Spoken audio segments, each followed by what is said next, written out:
Hello, this story is published by Yoshi Hugh. I experienced this when I was 10 years old a long time ago. My family and I were visiting our first cousins in MN during the July 4th tournament. It was the first time I saw them in a long time. They fled from Laos along with my parents when I was still a little toddler. My aunt and uncle had a son who lived there and was around my age. We got along well together, joked around, and played video games. Then on the third night, we were playing a game of truth and dare with my younger sister and his older brother and sisters. They were 2-3 years older. I was up and picked dare. My cousin dared me to go into the basement with the lights off. They say they sometimes see a Hmong lady in red down there, and she comes up some nights.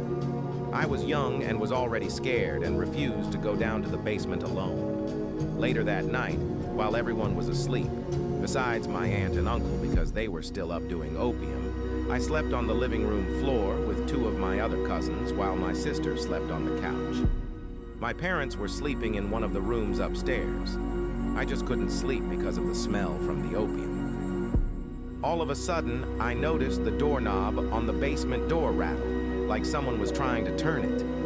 With just the moonlight shining into the living room, I could clearly see the doorknob slowly turn. The basement door squeaked as it slowly opened. That's when I thought about what my cousin said about the Hmong lady in red.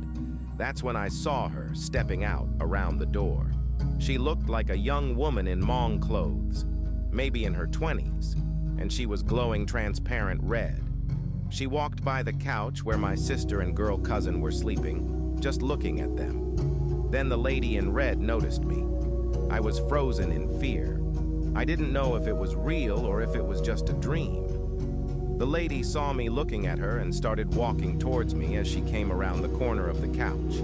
I didn't see her feet. It was as if she was floating. Now she was 5 feet away from me, getting closer and closer. I was frozen in fear. I couldn't yell for help, and I couldn't move. As the lady in red was about 2 feet away from me, my mom turned on the light, and the Hmong lady in red just vanished into thin air like a magic trick. She was gone. No sight of her anywhere, but before she vanished, I saw her face as she turned her head around and back before my mom turned on the lights. She had this sad yet angry look on her face before she vanished.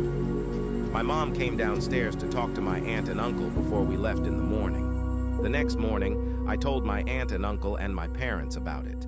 You know how adults usually tell kids. It was just a dream, or we were just imagining things, but inside they knew what we saw. I am in my mid-20s now, and I can still clearly remember how she looked like.